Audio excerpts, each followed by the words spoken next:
Hello there. It is 12 o'clock noon on this Friday.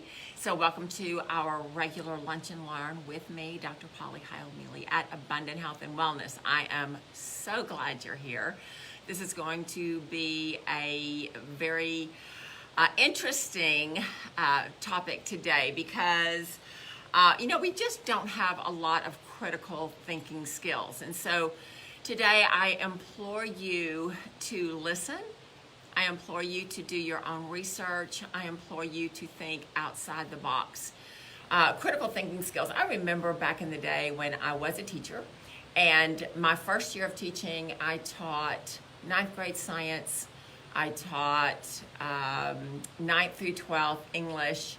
I think I taught something else, but it's been too long ago, I don't remember. But one thing that did kind of frustrate me was when I was teaching 9th grade science.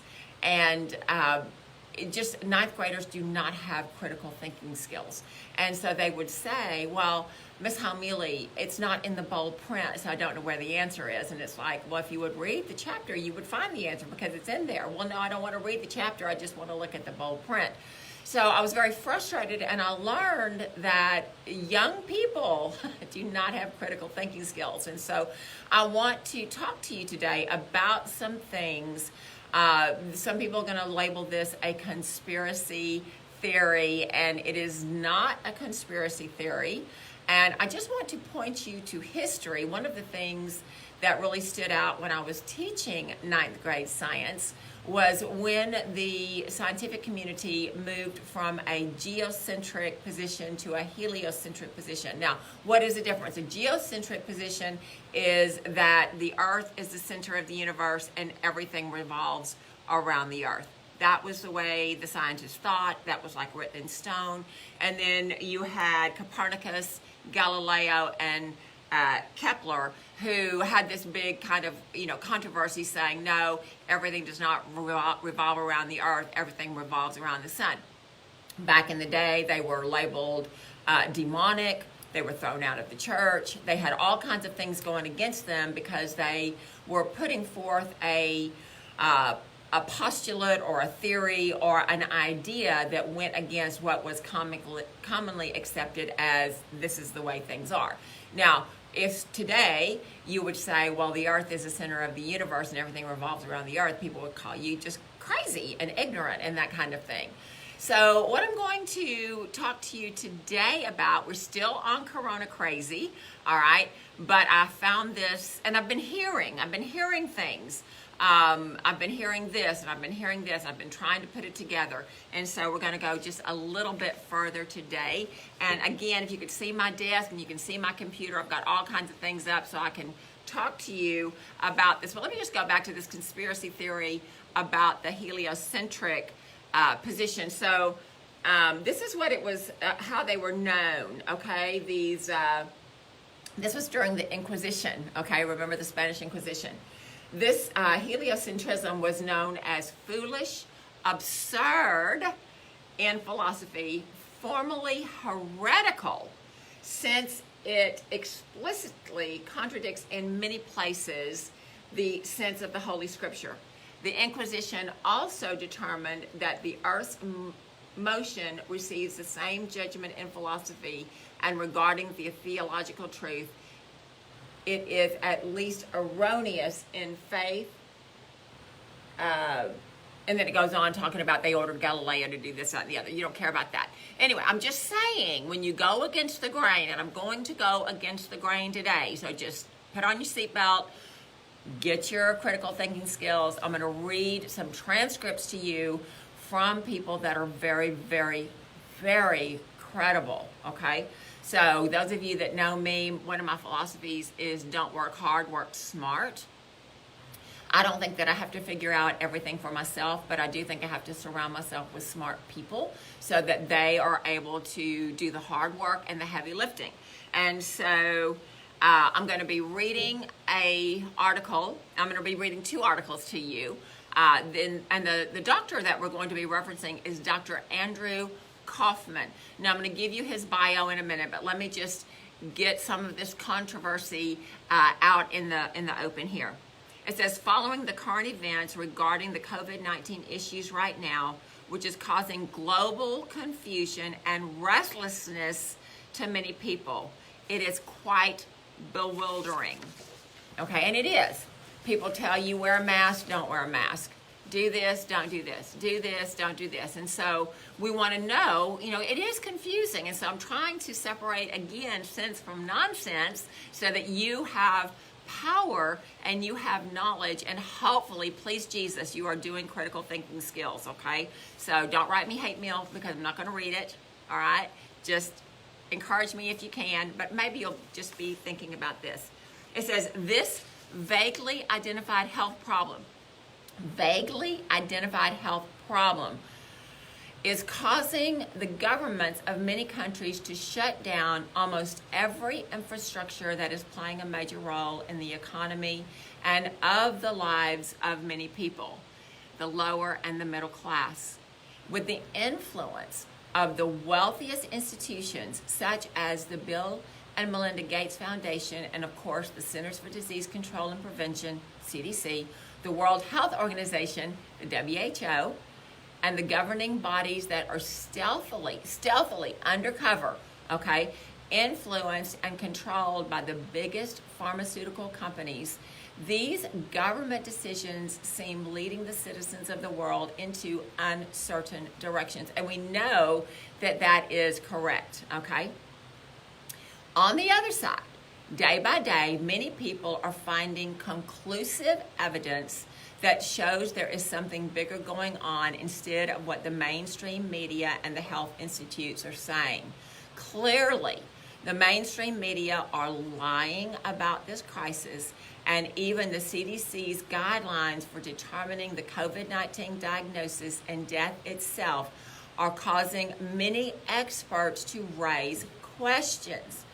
Questioning the official narrative, many experts and professionals are popping up on every public platform every day to raise valid questions and provide compelling insights that are making more sense instead of what we usually hear from the official sources, okay? Thankfully, they efficiently address the inconsistencies of the issues surrounding the so-called pandemic, while also providing answers to vital questions that sound-thinking people are having in their minds. Now, I just want to stop here and reference the frontline doctors that came out 2 or 3 weeks ago. They did their thing on the Supreme Court steps, and then they were absolutely shut down from social media. Why is that? Because what they said went against what the CDC said and what the WHO said. If you'll notice, if you've been paying attention, anybody that comes out and says anything different than what the CDC says is being banned from YouTube, Facebook, Twitter, and all that kind of stuff. So hopefully we're not going to be banned, but we have opened another channel of video called BitChute, okay, BITCHUTE. They are not censoring information, so if you want to go beyond what the talking heads are saying, then that would be something that you want to look at, because they're actually showcasing these doctors. One of the things that I found very disturbing, one of the frontline doctors is here from the Houston area, and I reached out to a medical friend of mine, a medical doctor, and said, what do you think about this? Oh, well, I don't give her any credence because she believes in witchcraft. Well, I believe in witchcraft, okay? I think there is such a thing as witchcraft. Now, do I practice it in my office? No, I do not. Do I think she practices it in her office? No, I do not. But she was coming out and she was giving her opinion that she treated patients with hydroxychloroquine, and she had had no fatalities, and everybody, I think she said everybody she treated had been healed. And so this is, why is she being banned? She's being banned because she's going against the CDC. So I'm just going to tell you, we're going against the CDC with this information. So please bear with me and please think for yourself. I'm going to, in the comments, I'm going to put a lot of links in here so that you can do your own research. I don't know everything. I don't pretend to know everything, okay? I'm searching it out every day, every week. Those of you that know me know that I do my own research. I'm not a molecular biologist. I'm just telling you, I'm not. But the guy that I'm going to reference is a molecular biologist, so I think we can take him to the bank because he's done the hard work, okay? So we're going to go a little bit further with this. One of many important experts we're talking about is Dr. Andrew Kaufman. Now, Dr. Kaufman is a board-certified medical doctor licensed in psychiatry and forensic psychiatry.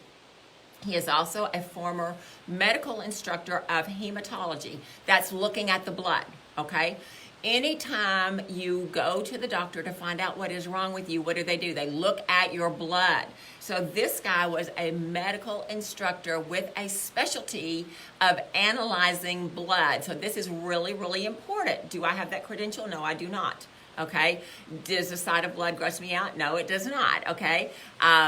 This guy has done the heavy lifting, studying blood, teaching blood. Blood is what they analyze to find out what you're sick with, okay? So I'm just laying that foundation here. He also was a medical instructor of oncology, okay, at the Medical University of South Carolina. He is a graduate with a Bachelor of Science in Biology at MIT, okay? So he's got some credentials here. According to Dr. Kaufman, what the experts call COVID-19 is not really a disease and deadly virus per se, but it is an exosome. Now, I did some research here. Let me see. What is an exosome? Okay. So I'm going to give you, I could be Charlie Brown's teacher and tell you all these words. That's not going to help you. Some people, some doctors have broken it down that an exosome is like soap. It is what your own body produces to get rid of toxic material that is already inside your cells. That's like the down and dirty version that we can all understand. This article here, which is from Biomed Central. So this is a medical site.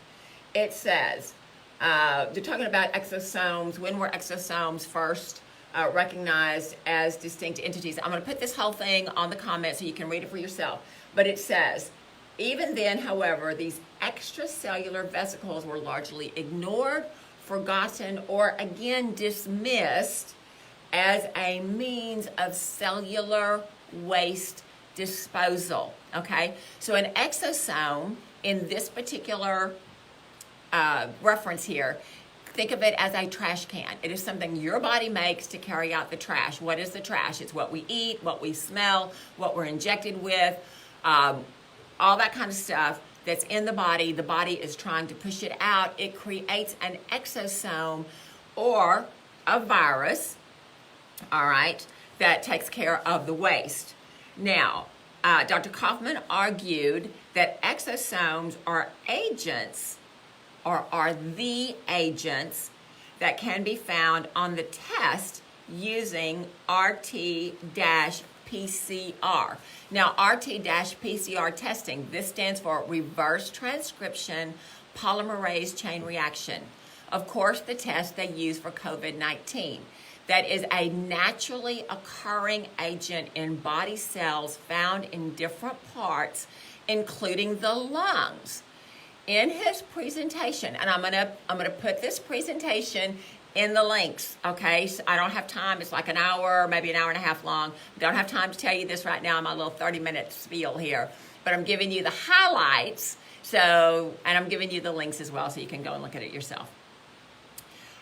In his presentation, he explains that exosomes are excreted by the cells when fighting various insults caused by environmental and biological toxins, stress, including fear, infection, get this, harmful radiations. Okay, now we've talked about this in a previous program about 5G.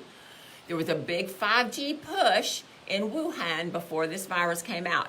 There was a big 5G push in Italy before the people contracted this quote unquote virus. Now, I was talking to my husband about this last night, and he said, when I was a little boy and you went to the doctor and the doctor said you had a virus, that meant the doctor didn't know what was going on. So they said you had a virus, rest, drink plenty of fluids, and you'll get over it. So, of course, that's not scientific evidence, right? That's just anecdotal, what he remembers from being a little boy. But this is what this doctor says, okay? Harmful radiation and other kind of injuries. These exosomes, Kaufman emphasized, do not harm the body. Hello? Do not harm the body, but instead provide benefits to our health by facilitating healing. Okay?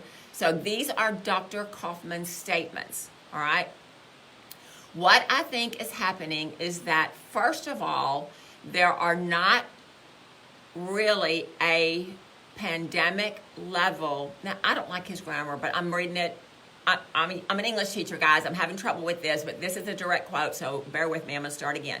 What I think is happening is that, first of all, there are really not pandemic levels of people getting sick from whatever is going on.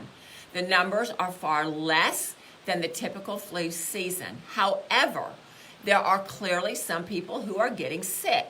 What I believe is causing this illness is that there is some kind of insult that occurs that is causing the damage, and then there is a reaction to it, which is the production of the exosomes.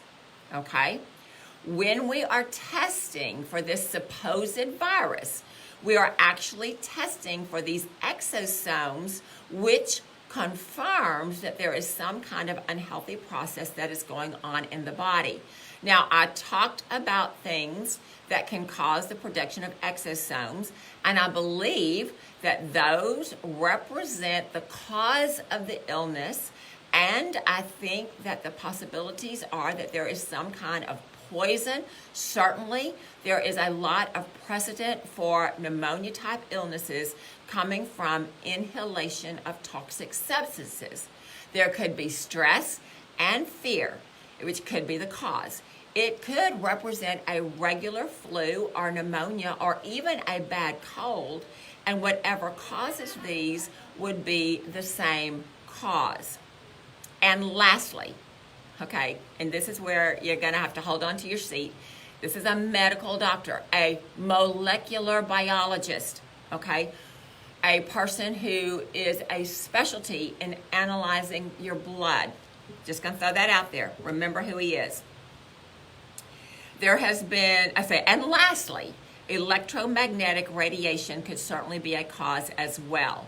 There has been a major proliferation and installation of new 5G infrastructure, and there's certainly events known that 5G can have adverse effects on one's DNA, including damage to DNA, and that evidence actually comes from the Los Alamos Natural Laboratories when they studied microwave and radiation like they use in the body scanners at the airport. So, take a breath.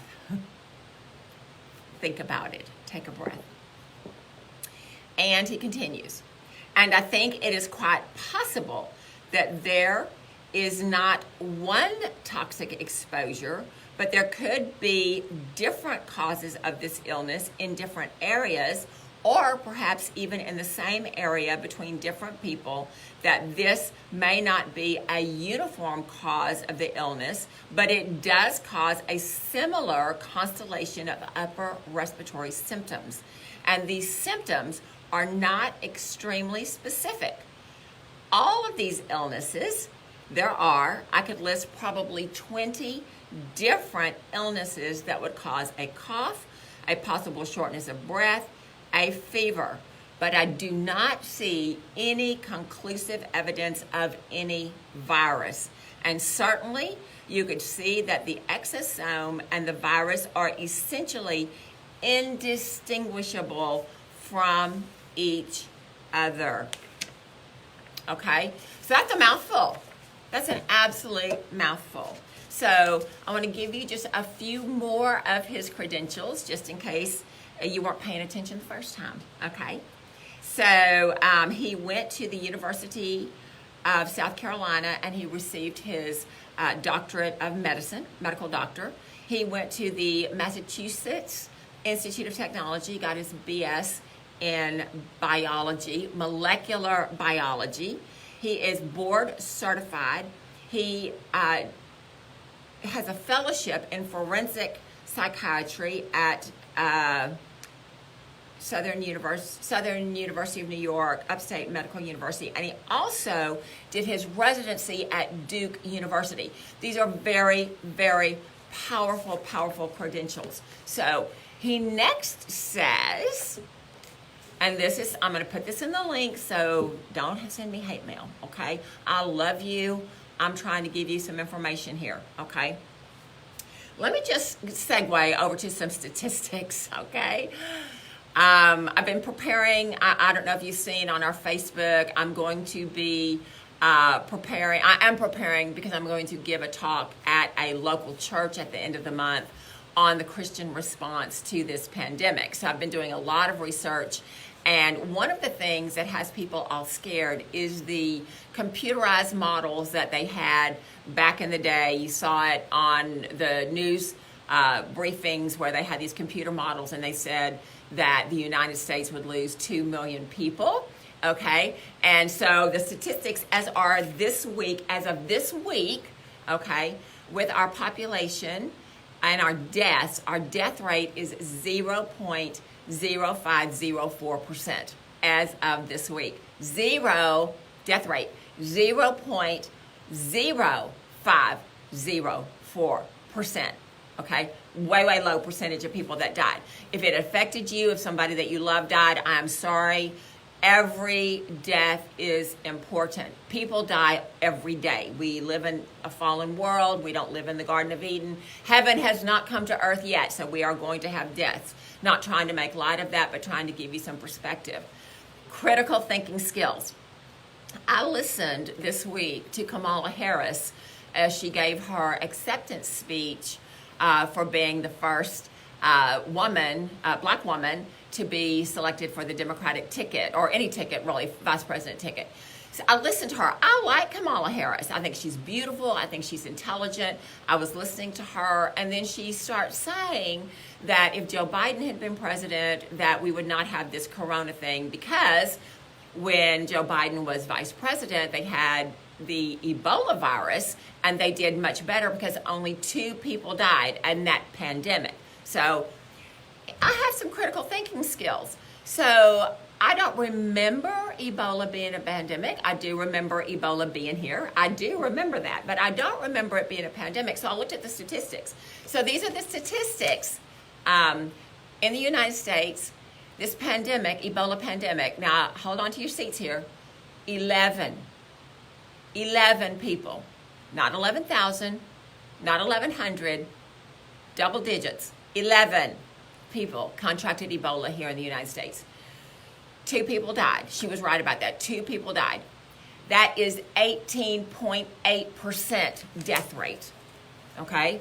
So, critical thinking skill, people, you got to look beyond what the talking heads are saying. Even me, look beyond what I'm telling you. Look at these links I'm going to put up, because you need to decide for yourself. So my time is getting away from me. Oh, I hate this. Okay, second article here. Dr. Andrew Kaufman, one of the critical health experts who can clearly explain how the so-called novel coronavirus has been allegedly determined. He is not only a medical doctor, but he's also a psychiatrist, particularly in forensic psychiatry, and also holds a degree of molecular biology at MIT. I mean, we're just going on with these credentials so you know. If someone says this is a conspiracy theory, you got to really think about what you're thinking about. This guy is a United States medical professional, okay? This is important. His extensive knowledge and experience on research in molecular biology and medicine have enabled him to efficiently scrutinize these scientific papers published in peer-reviewed journals claiming to prove the existence of the said virus. Here is a concise yet substantial explanation on what he has discovered through these papers using his knowledge of the Koch postulates. Okay, now I looked up Koch postulates. Yes, I have paper here. Koch postulates. Okay, and so just in a nutshell, let me just tell you, you're not a molecular biologist and neither am I. You're not a biochemist and neither am I. But this is what they're looking for. If something is to be diagnosed as a real disease, it says it is a bacteria that must be present in every case of the disease. 2, the bacteria must be isolated from the host within the disease and grown in a pure culture. 3, the specific disease must be reproduced when a pure culture of the bacteria is inoculated into a healthy, susceptible host. And 4, the bacteria must be recoverable from the experimentally infected host. Now, for those of you who are literalists, yes, it says bacteria, and yes, we're talking about a virus. I'm going to put a link in here that shows how they use the Koch postulates to determine a virus. So don't hate. I'm going to give you all this information. All right. He says there are currently, I believe, 4 papers that have been published in peer-reviewed journals that seem to have isolated a new virus and say, actually, the conclusions that papers say that it is associated with the disease or potentially associated with the disease or is implicated in the disease. Okay, so that's a lot of variables there. We need more clinical data and samples to confirm if this virus is indeed the etiology agent for this epidemic. Etiology means cause. Basically, they said, we need more studies to prove causation.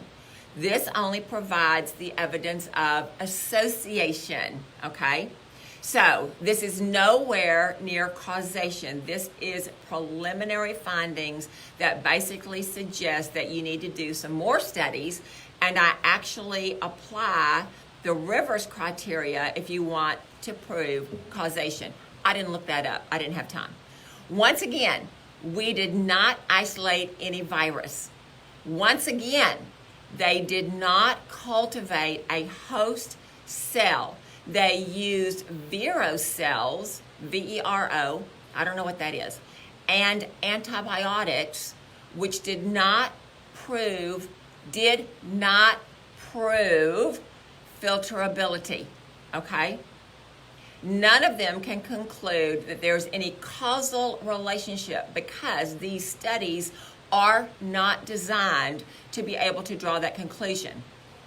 In fact, what I have found when looking at these studies is that they are not really designed to be able to identify a virus. Okay, so the design is flawed. Now, this is not from me, Alternative Health Nut, okay? This is from a molecular biologist. I really don't think I'm a nut, guys. I study.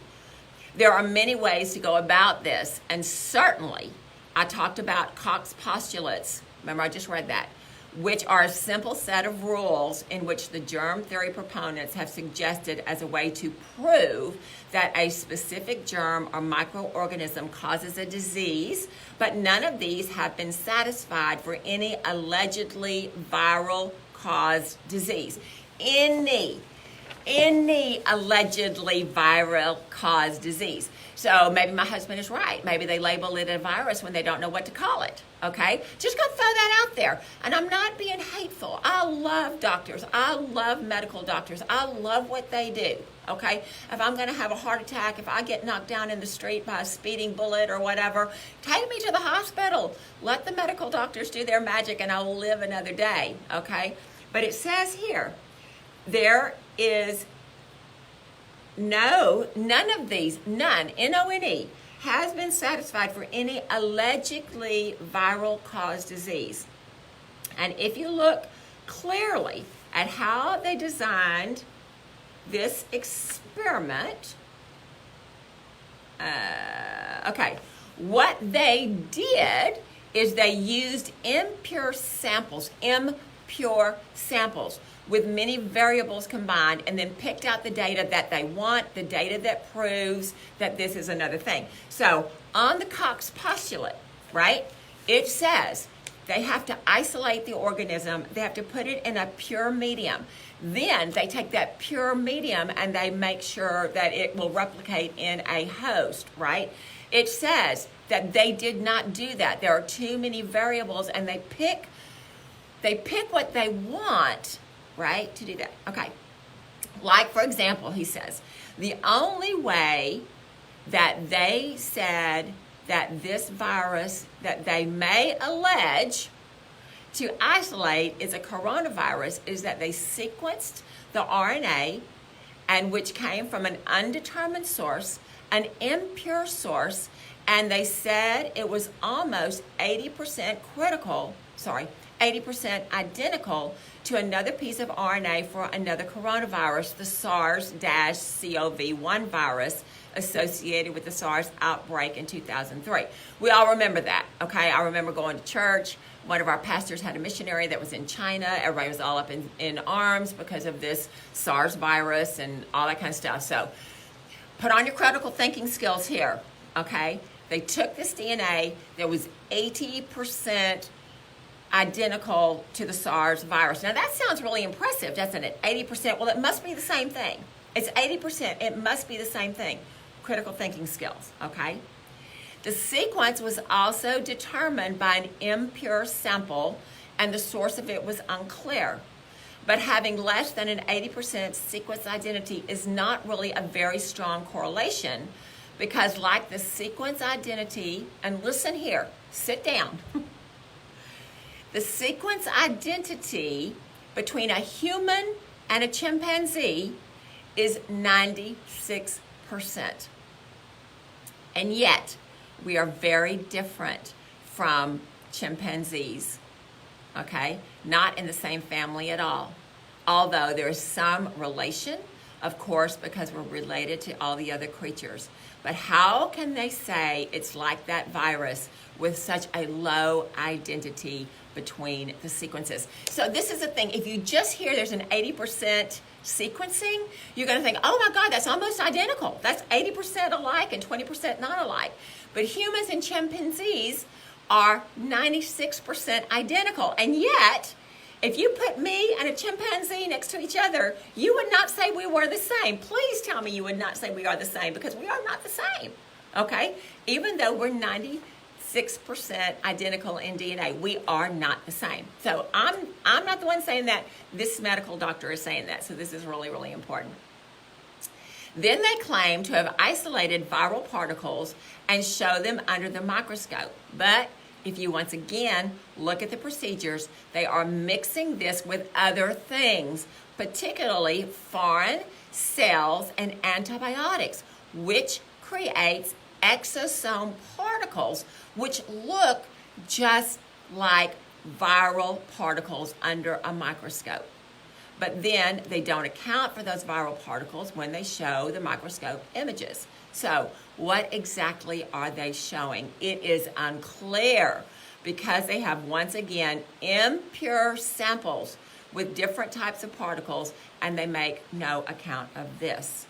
So essentially, he says, he concludes here, so essentially, what I've been able to reason from looking at these experiments is that there is really no proof that they have isolated anything that would be consistent with their definition of a virus. And they certainly have not come close to showing any causal relationship between any new diseases. If you look more broadly at the data on mortality, you will see that there is really no evidence of a new disease either. So, critical thinking skills, all right? What has caused every nation around the globe, with very few exceptions, to implement the same regulatory stay home, wear a mask, don't go to work, crash the economy, get a vaccine, okay? You're going to have to do your own critical thinking skills. Never in my 63 years have I seen such global identical happenings. Countries are usually autonomous. What happens in the United States doesn't happen in Mexico, doesn't happen in Israel, doesn't happen in the UK, doesn't happen in Germany. Everybody does their own thing because why? They are autonomous countries. Why is every country, with very few exceptions, following the same mandate and calling this a pandemic and saying that we're going to have this horrible, horrible death rate, when I told you that just this week I did the statistics.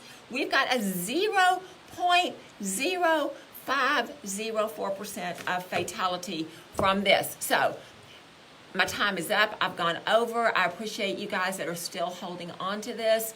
Do your own critical thinking skills.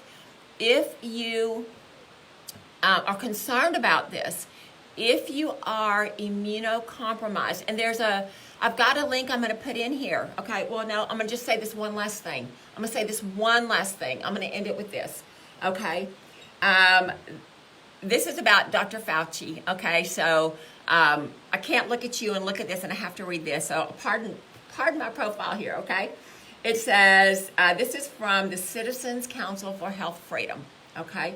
It says, Dr. Tony Fauci told the United States Senate that a COVID-19 vaccine may backfire.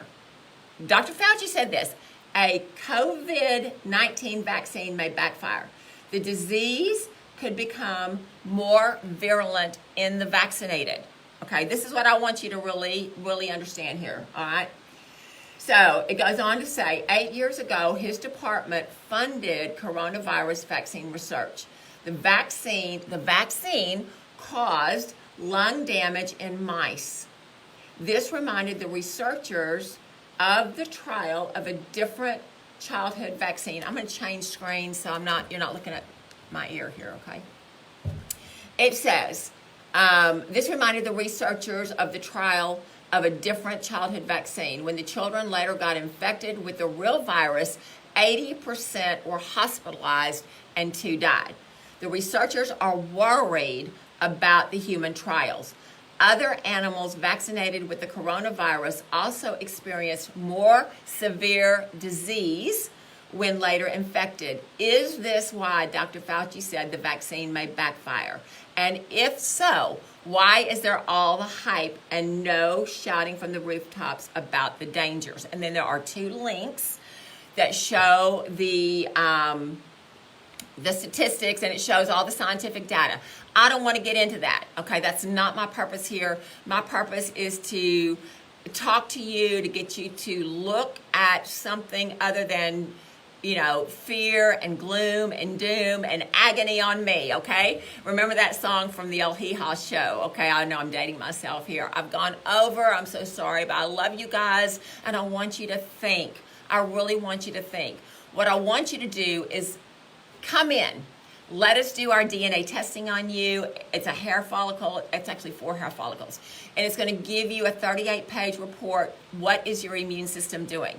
If your immune system is healthy, you're going to be able to weather this with no problem. If your immune system is not healthy, this 38-page report is going to show you what foods you need to eat to be able to do that. Remember, the hydroxychloroquine is a malaria drug. We have malaria herbs, okay?